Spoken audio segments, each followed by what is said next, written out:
Mark Twain said, "The two most important days of your life are the day that you were born and the day that you find out why."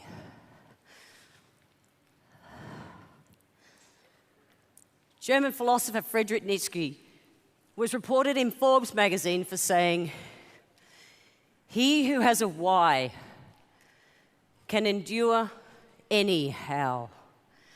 Knowing your why is an important first step into figuring out how to achieve the goals that excite you into creating a life that is worth living instead of just surviving. July 2000, I was in my naturopathic clinic in Townsville. It was the end of a regular day. I had a very successful business, seeing 40 to 50 patients a week. And I sat there and realized that I was living the same 9 to 5 and die as my patients were. I was absolutely doing what I loved doing, but I had sucked myself into that same routine. And I said, "Jen, what are you doing? What do you really want to do?" My favorite song on the radio at that day was Bon Jovi, "It's My Life." Hit it, guys. It's now or never. I ain't gonna live forever. I just wanna live while I'm alive. It's my life.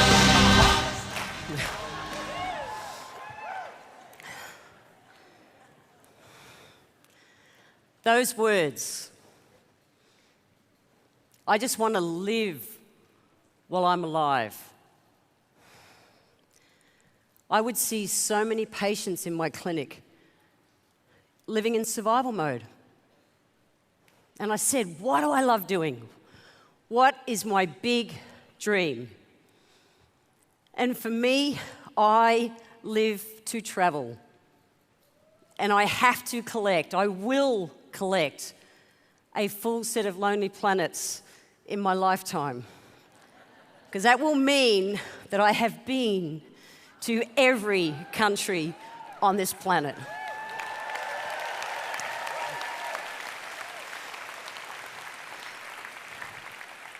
And that just lights me up the most.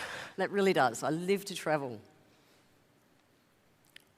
The thing is, in life, when we're in survival mode, we can't even think straight.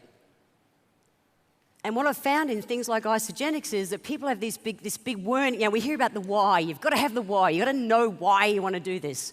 Who's sitting there at the moment thinking, I don't know why I want to do this? You've had an amazing product experience, and you want to be able to share it, but you just don't get yet. You haven't got this big why thing. Who's in that space? A little bit of overwhelm, confusion. And that's totally cool. That's actually where most people are. What I've found is, we hear about the why, and I talk about the evolution of the why. The reality is, in my speaking career, for the last 15 years, when I decided all I wanted to do was to travel, I brain dumped everything I was doing in clinic into what became a series of 12 books. And I've traveled all over the world. My books have been translated into Chinese and Korean, and I've had a very cool life as a speaker. But it was all about me. I was looking after my needs. But I thought I can help more people in the world if I did my work. Instead of the 9 to 5 sitting 40, 50 patients a week, I could actually do more if I spoke to thousands at a time. So that's why I did that. But I was still just looking after me. But what I've found is there's an evolution that happens. We have to look after ourselves first. And in my speaking for years, I've spoken about and written about in my books the fact that we have to put the oxygen mask on ourselves first. Because if we don't help ourselves first, if we don't look after our health, if we don't look after our finances, we'll stay in survival mode and we just go into overwhelm. Once we do that, then we can go and start looking after others And when it calls you, you will move to that place of contribution. My number one kind of reason or whatever for coming into Isagenix, and I'll share about that in a second, was the fact that I just wanted to be able to still ride my motorbike when I'm 96. And remember that I'm riding my motorbike at 96. That's the biggest thing. I want to be that groovy granny, rocking it out, scaring the hell out of you. Start group. You won't know what to do with a 96-year-old riding a motorbike, I promise. And it will have 2 wheels. None of this trike stuff for me. I will ride a real bike. Maybe not a Triumph, but anyway, that's what I could find. But you know, that's it. I've had such a cool time, and everything. I only joined Isagenix because I wanted the products. I actually found out about Isagenix. I was at one of my, just at a corporate gig, and there was a woman in the audience who showed me the cleanse and the ionics. Where's Heather Rickard? Probably can't find her. But anyway, changed my life for forever. Seriously, thank you so much. Heather showed me the ionics and the cleanse, and it took every part of my being to get off my naturopath ego and to try these products. And the reason was I looked at the ionics and went, far out, this is as cool as what I've been creating in clinic. The problem is, when I did my due diligence, I saw it was a network marketing company. And I had such a chip on my shoulder about that because I was a professional naturopath and network marketing was a job for someone who can't get a job like I had. I'm serious, I was so ignorant, I had no idea. But the reality was I did try the program. And it's just so cool that it's led me to where I am today. But remember, my thing was I wanted to be able to travel the world and to be able to collect my Lonely Planet books. And I've had some incredibly cool, fun times traveling as a speaker and really holidaying around the world for the last full time. I've been focusing on for 15 years now to collect my Lonely Planets. And one of my favorite trips so far was last year. I decided to go and swim with whale sharks. So, you know, you can go and swim with whale sharks off the top of Western Australia. Cool? The thing is, that would not get me another Lonely Planet book. So did I swim there? No, I went to Mexico. I went to a place called the Isla Mujeres, which actually translates to Island of Women. Works for me.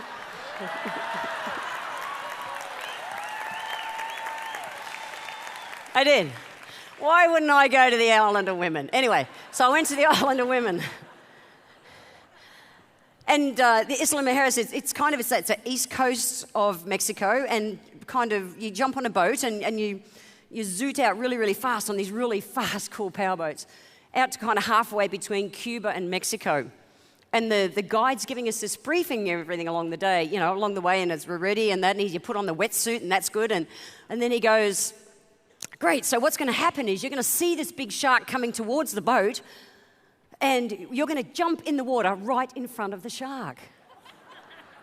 My brain farted. And maybe another part of my body. Anyway, do you know how strange it is to have someone say, jump in front of the shark? But not just that, then he says, well, what's going to happen is once you come, you know, the shark will turn around and go around you, and that's cool.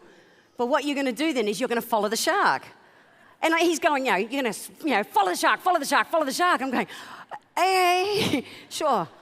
So what happened is, we go there, the wetsuits, it's all good. We come into the area, and there is more than 400 whale sharks there that day, they estimated. The water was alive with whale sharks. And remember, my why is just to go swimming, and really I just wanted the book, not to jump in the water. Should have just bought the book. Anyway, so we see this shark coming towards us, and these things are like 7, 8, 9, 10 meters long. So he goes, he's ready, you ready? Yeah, yeah, right, yeah, jump in the water. And I jump in the water, and I can hear, in the distance going, follow the shark, follow the shark, follow the shark.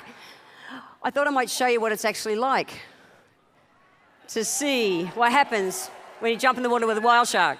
Remembering that their mouths are well over a metre wide. That thing could swallow me on the way past and he wouldn't have even noticed he had swallowed me. Can we roll the tape, please, guys?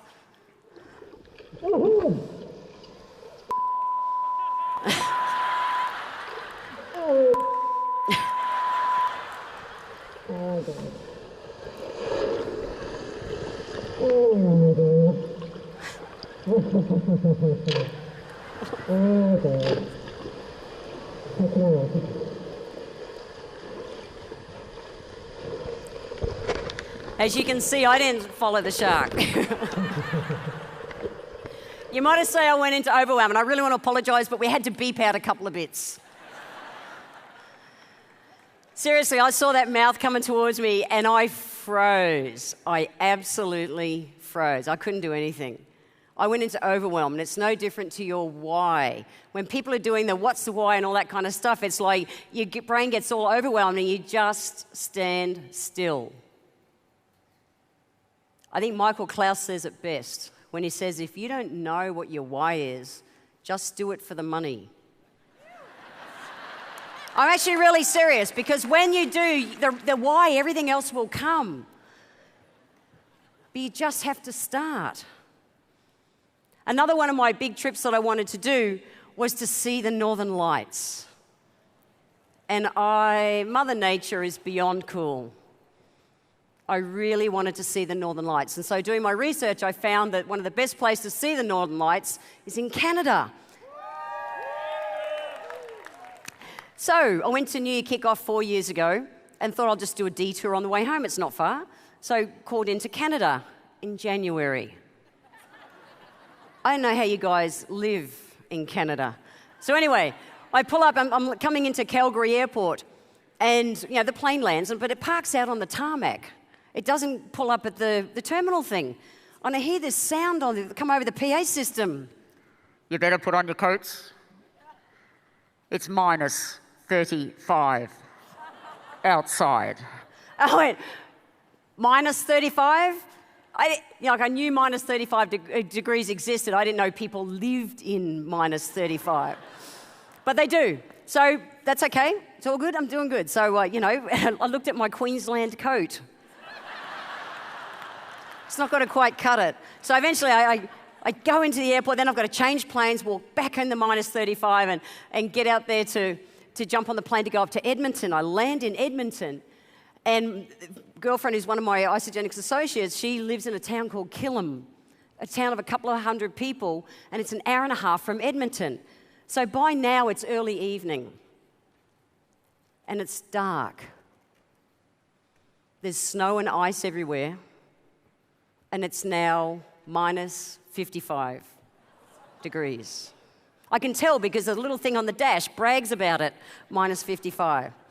I'm thinking, you gotta be joking me. Anyway, so then we start driving, and I'm going, no snow chains? She's going, nah, driving this all the time. And I'm an incredibly rose-coloured world, peace, love and brown rice kind of person, but I tell you what, I said everything that night. Protect me, I'm safe, it's all good. Did the lot. So we eventually got out there, that's cool. The next day, we're going to do an opportunity meeting. What happens overnight is that an Arctic blizzard blows in. Seriously, all I wanted to see was the Northern Lights and collect the book. That's all I wanted.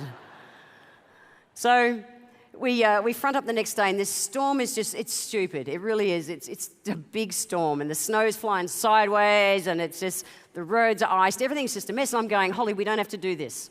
It's cool. We'll just work out something else. We're not going to do it. And she's going, no, they'll come. I'm going, it's minus 55, the snow's going sideways, and you reckon people are going to come? She said, yeah, they will. And they did. Canadians, I take my hat off to you guys. This is me in minus 55 graded clothing. I have so much respect for you Canadians. I have no idea how you live with that. You are so screwed coming here in our summer. You're going to melt this week.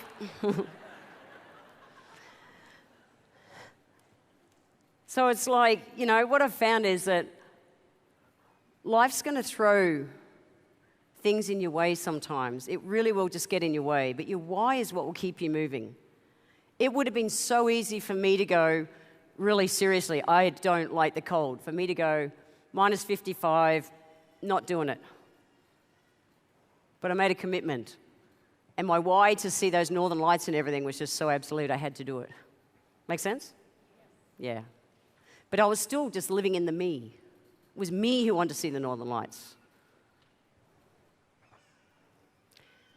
One of my big whys was to also help my mum tick something off her list. My mum has always wanted to see snow. Should have taken her to see the bloody northern lights. She's always wanted to see snow. And so Christmas, she's also wanted to do one of those Christmas markets riverboat cruises. And so I thought, I'll take Mum to do that last year. And I booked it in about 10 months earlier. And you know what? I spared no expense. I flew us business class to Prague, and we booked the best boat, room on the boat and all that kind of stuff. And we were sailing from Prague to Nuremberg and down to Budapest for a couple of weeks. And that was all cool. And seriously, Jim and Kathy, I have to say thank you, because to have the financial freedom to not think twice about spending that amount of money on that kind of trip, to see the smile on my mum's face, was beyond special. My mum got so excited just in the 10 months. Yeah, seriously. Thank you. My mum was so excited getting ready for the cruise. It was like every time she'd ring me up, Jen, what about this? What about this? I'm going, Mum, it's cool. Like, you just plan and do it. It's all great. And then, but what about this? And it was just, she was so excited like a little kid. And it just made me so happy. So happy to see that happen. To have that freedom is awesome. And this is us, when it comes up, at one of the castle things we saw, which was just one of our favourite days. And it was cold. We got cold rain most of the trip, honestly. We didn't get the snow. My mum never got to see snow on that trip. So again, things can, life's going to get in your way sometimes. But the why will keep you moving. So we ended, we flew into Prague and we went to Nuremberg. We did the side trip to Salzburg. We did all the bergs that trip, trying to find this snow. But we couldn't find it, and finally we ended in Budapest, and we've had to fly home via Munich to get home. And we're sitting, in the whole first class thing and just really enjoying the trip. And I noticed that we were flying over the Swiss Alps and over all the German mountains and that. And I said to Mum, snow! There's the snow! And it was like my mum wasn't specific. You got to watch it, guys, because the universe will give you everything you ask for, how you ask for it. So my mum, all she did every day, was say, we're going to see snow, we're going to see snow, we're going to see snow. Yeah, well, we did. It happened to be 40,000 feet from an aeroplane. But she saw her snow. So when you're writing your whys and your goals and everything, please be specific. And write it in every juicy detail. It is so important.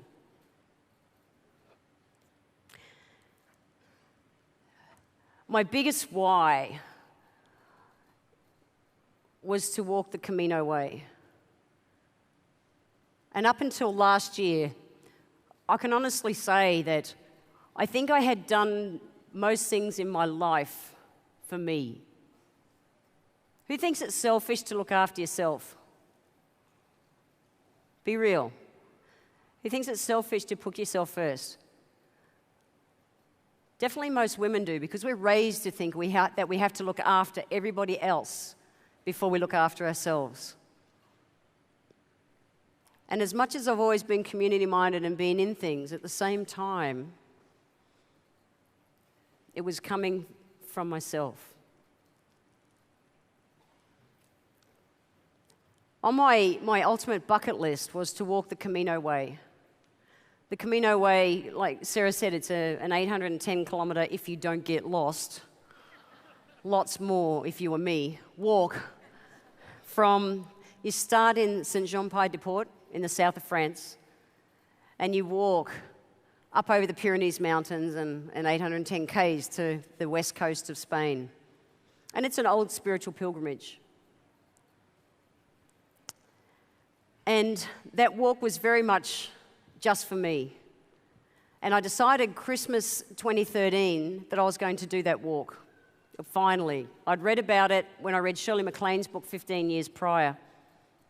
And so it had always been on my bucket list, but I decided it was time to do it. And so I did. January last year, we went off on the amazing Isoderby Bali trip. Who else came and saw Susan Sly in Bali? How cool was that trip? On that trip, Susan taught us about the 2 whys.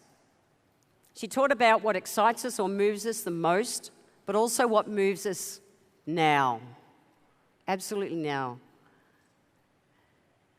And the Camino, it had become that time for me to do it now.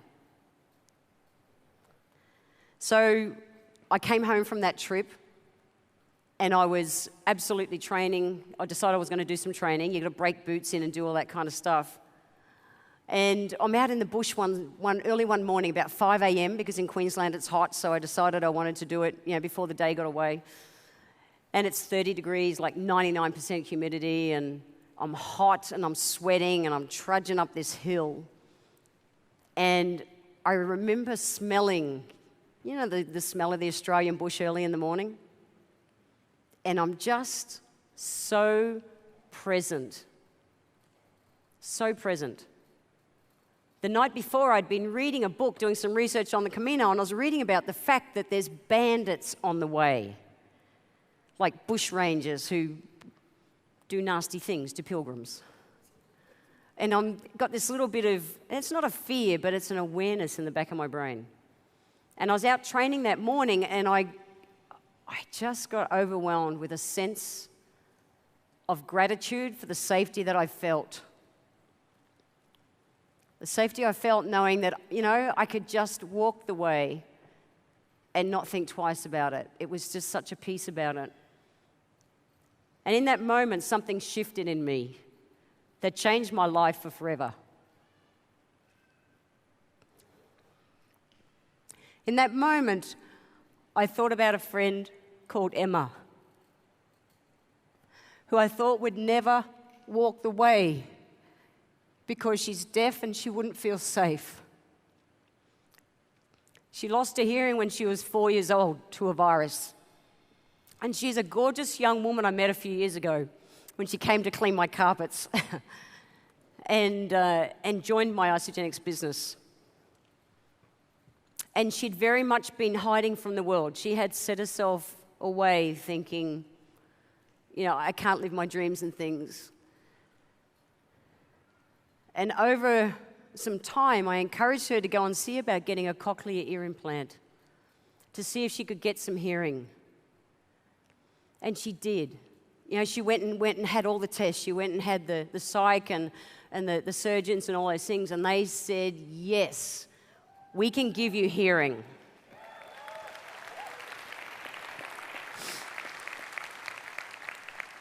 The problem is, they said, we won't do it. We won't do it in the hospital system. You can do it if you pay for it yourself. You pay the 25 to 30 grand. Yes, our hospital system sucks sometimes. And right then, I had no idea what was going to happen. But that morning when I was training, I found my why for the Camino. That I would dedicate that walk to Emma and to be able to find people who would sponsor me to walk those 800 Ks. And to so many people of you who are in the audience today, thank you.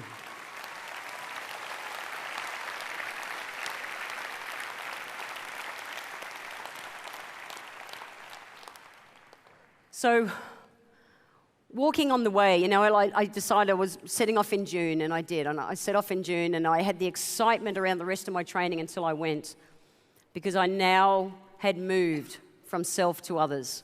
My walk was no longer about me. It was about Emma. And I headed off the trip, and I'm all excited, and it's cool, and I'm going to walk, from France all the way across Spain. And about day 3, I went off on track. See, right there at the start, day 3.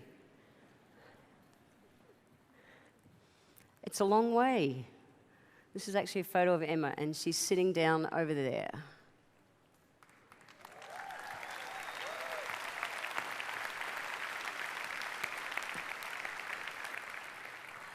Emma lip reads really well. And I just want to say, Emma, my left shoe. Because when you lip read, my left shoe and I love you comes out the same way. I love you. So I had my plan. 810 Ks, I knew I had to fit it in before, I had to get back in time to go to IC Uni Perth, calculate 30 Ks a day. Done. 30 kilometres a day, I can do that easily. Day one, off you go up the Pyrenees Mountains, that's a whole adventure. I worked out if I walked 10 or 12 hours a day, I could do it. So day one's good, day two's good, day three, I went off my plan. I went off my plan because I found someone walking faster than me. And I'm not competitive. But if they can do it in 24 days and I think I'm going to do it in 27, race on. So what happens is I'm about an hour outside Pampeloma. That's the place where they do the running of the bulls. And coming up behind me, I hear this. And I will walk 500 miles and I will walk 500 more just to be the man, woman who walked 1,000 miles and falls down at your door. Da-da-la-da, da-da-la-da, da-da-la-da-la-da-la-da-la-da. No, we're not doing it again, because trust me, I sang that song for 27 days. I only know the chorus. So what distracted me and took me off my path was some of the cutest 20-year-old college students from Oregon that you will ever meet. I don't know why I wanted to follow 3 20-year-old college boys, but I did. I set my plan. My plan was to walk the Camino in 30 days. I compared myself. Here I am, a 53-year-old woman. I knew I was strong and fit enough to be able to walk it. I compared myself to a group of 20-year-old college boys. And I thought, I can go as fast as them. This weekend, you're going to work through your 90-day game plans. Please, when you set your plan, set your plan. Never compare yourself. Because again, what happens when you go off track, most people stop and crash and burn. And it's not cool. So what happened to me was, day 3, I got my first blister. Day 4, I dumped my waterproof Gore-Tex hiking boots because I was told the weather would be 10 degrees and raining. I got 35-degree summer in Spain with roads harder than concrete to walk on for the trip. And I walked the trip in socks and sandals. Who wears socks and sandals? I did. So from day 4, I was wearing socks and sandals. My feet had gotten just so bad. You know, I knew why I was walking the Camino. I set off to walk the Camino because I wanted to see where I would go spiritually and emotionally. I took all of the music off my phone. I took all of the podcasts off my phone. My phone was actually just a phone. Fancy that. And what happened is I really found out why I was walking the Camino on day 13. Day 3, I got my first blister. It used to take me half an hour in the mornings just to prep my feet so I could even walk one step. My feet were getting worse every single day. And I found out why I was walking the Camino on day 13. This is a typical kind of road on the Camino. And day 13, I reached a point that I just could not take another step. My feet had given up on me. My feet were covered in blood blisters.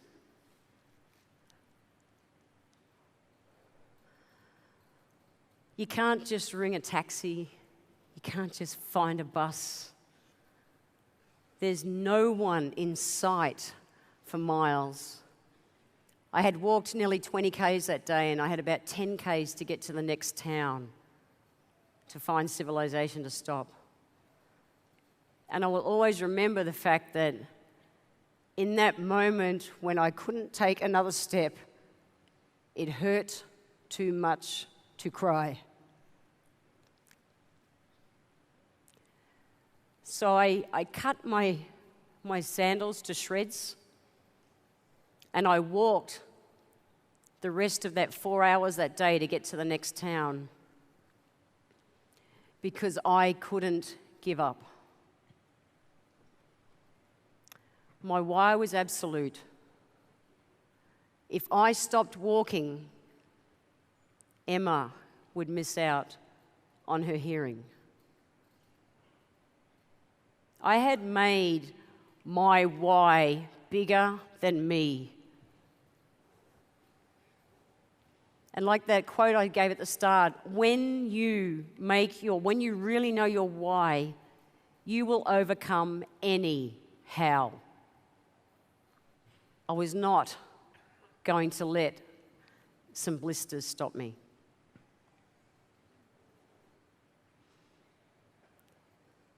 Everything is possible with this.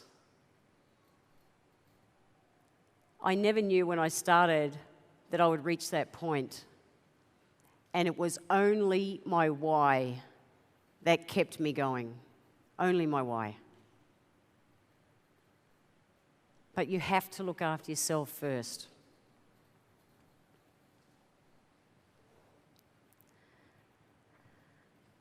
Your why becomes like this. When you've got your why, it's like a team helping you up over that obstacle. Because life will get in the way. That is a reality, guys. And your why is what will keep you moving. That's it. We are all going to have those wall-kicking moments. Guys here in the front row, wall-kicking moments still? Millionaires Platinums?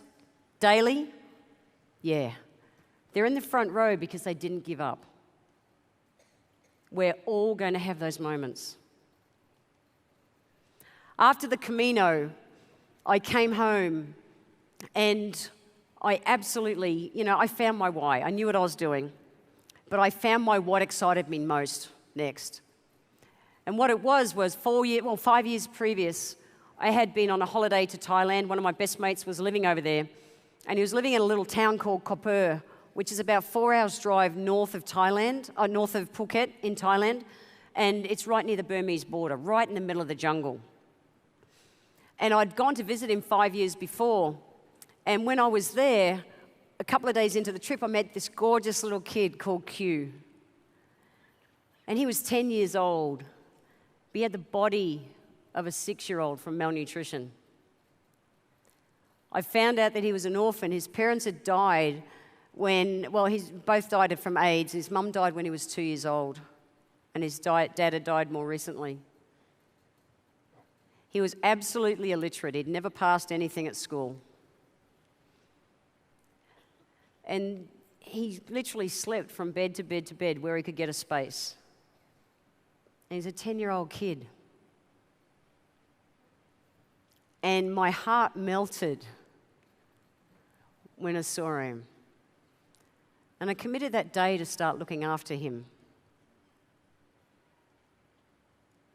The next trip over there, I thought we want to try and adopt him and give him a future. So we did the trip up to Bangkok, and one of the coolest things is Q had never seen an aeroplane. Can you imagine never seeing an aeroplane? Booked into a hotel. He had never seen or had a bath because they bath in the local river or literally in a great big pot with a bucket of water. Went and found the right government department that we needed to go and see and sat down with the all-learned person and sat down and we did yes, we want to adopt him. And in what was one of my saddest days of my life, in front of Q, they said, you can never adopt him because you're gay. And in that moment, they took all hope away from him. Where Q lives, No one is going to adopt him. There's nothing. And here's this kid living from house to house. And I committed to absolutely look after him for the rest of my life. After the Camino, I moved. On the Camino. I moved from, I can't even say it.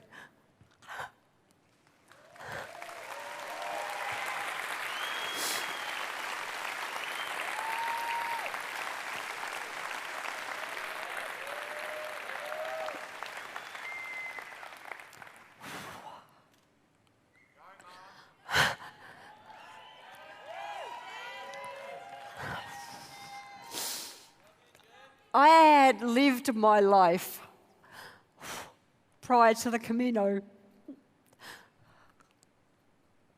still living in the ego, still looking after me first. I got on the Camino that my life is nothing about me. The joy that you will feel in your heart when you come from a place of service is nothing big enough to describe how it feels. Nothing. My life has nothing to do with me. And since I handed that over, Preston talks about the boomerang. What's come back to me is beyond my wildest dreams. So this year we set up the Q Foundation.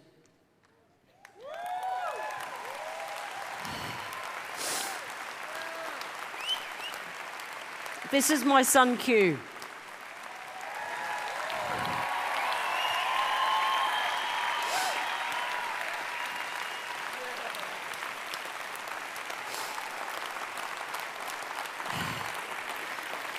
Thank you. He's not my legal son, but you know what? In my mind and in his mind, he is my son, and I am his mother. This was his first bed in his life. Can you imagine getting to 13-year-old and never having a bed? It's crazy. In January this year, I went to the town, and the reality is it's dry season in Thailand, and they have so much rain in the wet season, but they have no water in through the dry season, which is now. And I didn't have to think twice. I went and was able to, with the kind help of so many of you people at ICU in Melbourne, some of you guys threw some coins in a bag of money, and Ellen Hilsinger, where you're hiding, you organised that. We gave clean, fresh drinking water to 300 people, that village.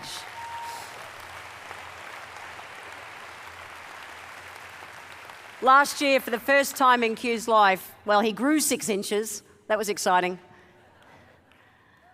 But he also passed 11 out of his 18 subjects at school.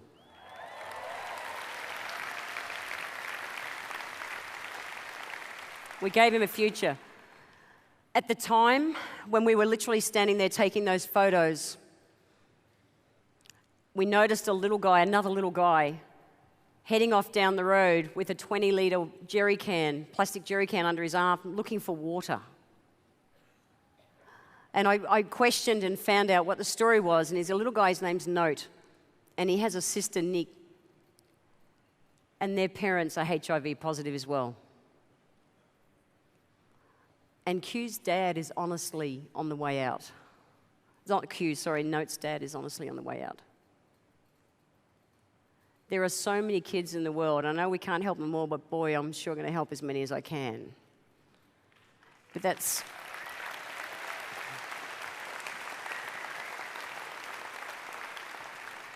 Now, you don't have to go setting up charities, okay? That's not what this is about.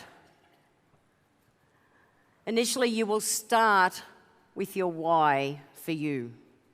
Get yourself out of survival mode. Get your family financially free. That's what it's about. Because then that gives you the brain space and the capacity to be able to do more, to help serve others, and ultimately to come to that place of contribution that works for you. You don't know the ripples you'll create. The ripples that Jim and Kathy have created around the world we're world changers, guys. Isagenix is the most beautiful world-changing company on the planet. These products rock, but what we give is way more than anything else. And I love it. What I want to do in total silence, and Preston had you practice silence. It was noisy silence. I want to do real silence. Please take out your 90-day game plans. They were on your seats when you arrived this morning. Nice and quiet.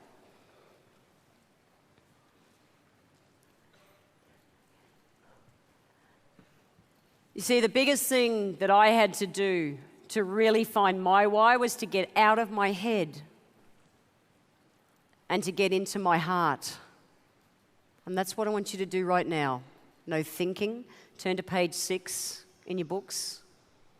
No thinking. And just write what's in your heart right now.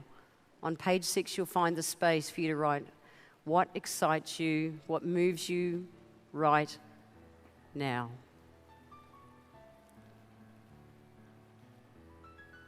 No thinking. Simply feel.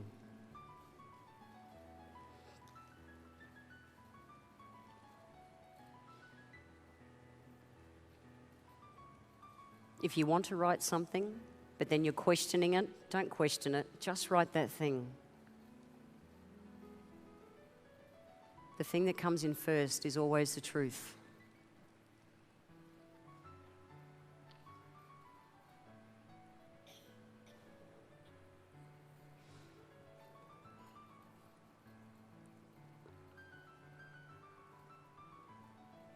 No 10-page essays. You should be able to just write that thing.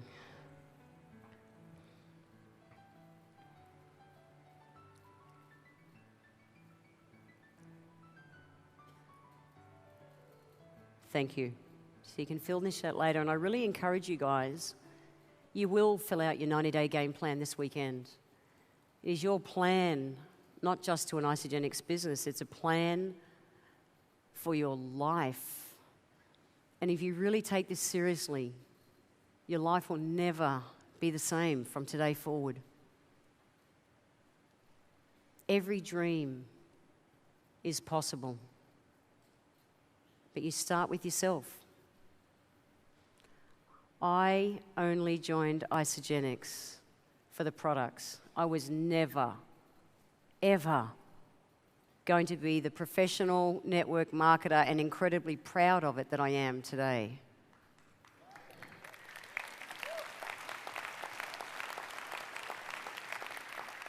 Last year I deregistered as a naturopath. I closed that back door because I know I can help more people here than I could ever do in clinic.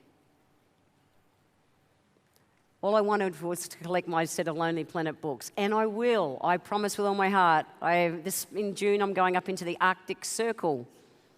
June, no snow, June. But I am. I will continue to travel the world and live a life of contribution. I will ride my motorbike when I'm 96 and scare the heck out of you, Start Group. I promise. Like I said, we all start with the self.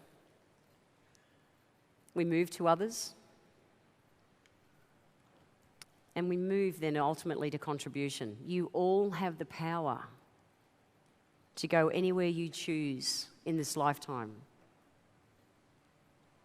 I would never, I can't say never, but I don't know what I would have gotten out of the Camino if I hadn't had that moment, if that door hadn't opened and Emma hadn't come into my life.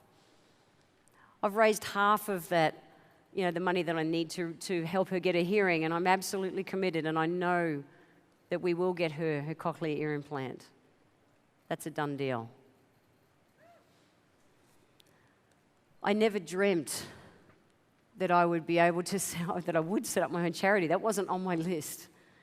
But how can I deny kids like my son Q and On and Poi, these little girls who are already with it? You know, we've sponsored 6 kids so far. And thank you.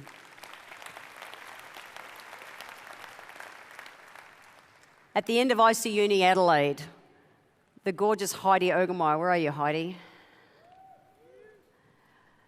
Heidi, thank you. She organised a cruise for some of the speakers and that at the end of it to go out and do the sunset dolphin thing and all that kind of cute stuff. I met the biggest wall-kicking moment of my life on that boat. Thank you, Heidi. When Alan Hilsinger, where are you, man? Anyway, Alan, I told him something that he wasn't supposed to share. And he shared it with a couple of friends who I adore, the beautiful Jen Patch and you guys are scary, and Carmen Rumsey. And then Melinda pulled in on it. And what happened was, my wall-kicking moment is so big, it's like Superman meeting his kryptonite. And for me, it's wearing a dress.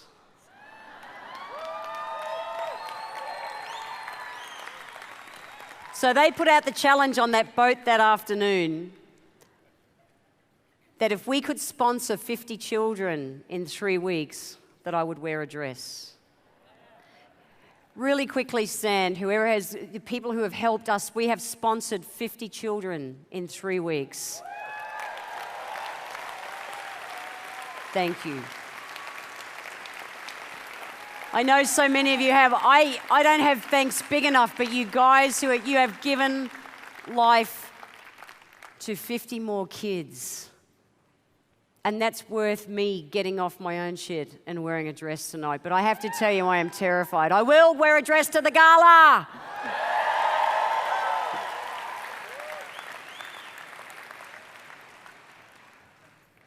I could not wear that dress tonight without my why. The only reason I'm wearing that dress tonight is the fact that my dearest friends tapped into my why, which is to help these children. But that's what you do. That's what you do.